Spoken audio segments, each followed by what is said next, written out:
Hello everyone, welcome back to another methodology video within the Bug Bounty Breakdown series.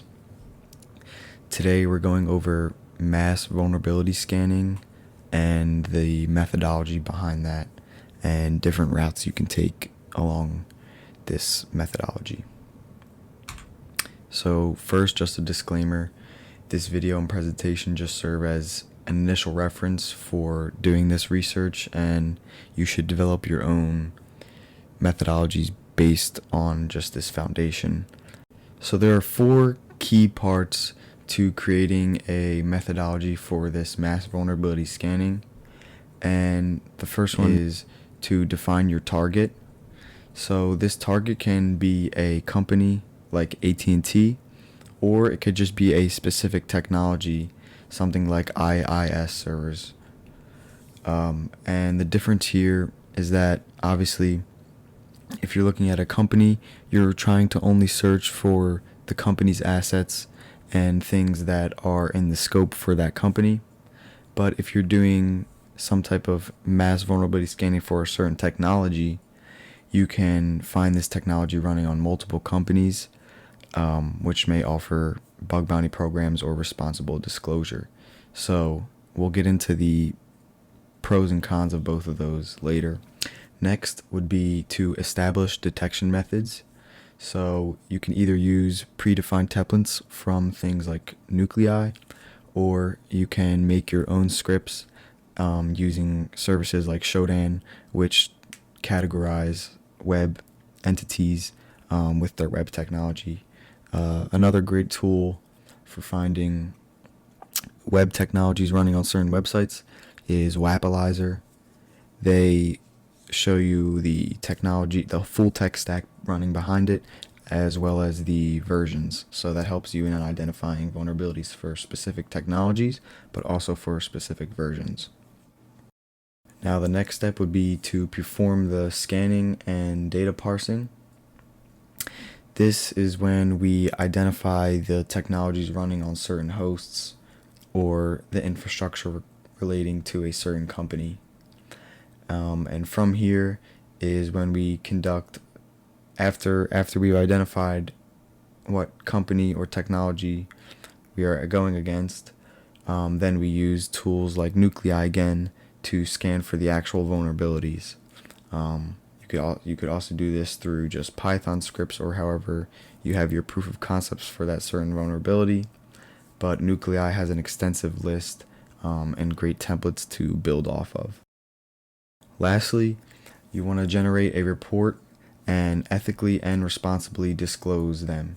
There are different companies like HackerOne or BugCrowd, which are basically a proxy between you and the company, so they will handle the payment as well as the overall report status. So that helps mediate some risk. The key points for determining your target based on a company is that you have a higher chance of payout, because if you are looking at a particular bug bounty program, you know the targets that you are looking at are going to have a reward on the outside, on the end of after your report, if it's a valid report. Another thing is that you will get more accurate results, being that whatever you are scanning for vulnerabilities is already pertaining to that company's infrastructure. So you aren't just scanning ambiguous URLs or entities. Another great thing about going through companies, most that are on any of the platforms, is that they are safeguarded by any company. So if something goes wrong, you have a third party there to help you get through that trouble. One of the negatives that comes with targeting companies is that there are less results. If a smaller company doesn't have as big of an infrastructure, you're not going to get as many hosts back or as many as targets as you would like to scan if you're scanning like the whole internet, for instance. Next, for targeting technologies, a positive is the broader scope. So you aren't looking at just one company's infrastructure, you're looking at an entire internet, which can have a lot of hosts from various companies. This allows for more of a large-scale reporting type methodology. And obviously what comes with that is more results, so you will find the vulnerabilities at a higher percentage, as well as get bigger data sets in general.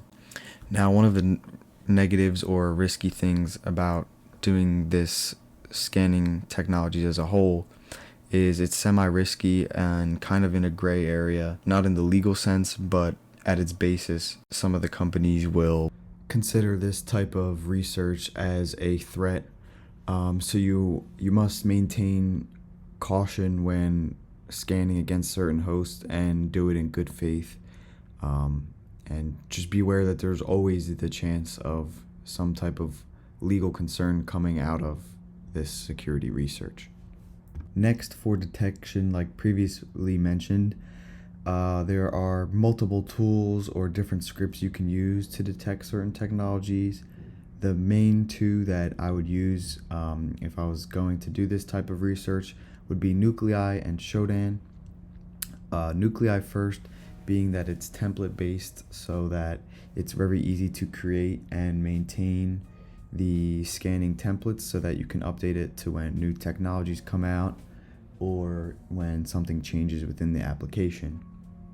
Now, another great resource is Shodan and similar applications like this, which do all of this scanning for you, and they do it for the entire internet, so you get more of a full circle kind of scan and detection.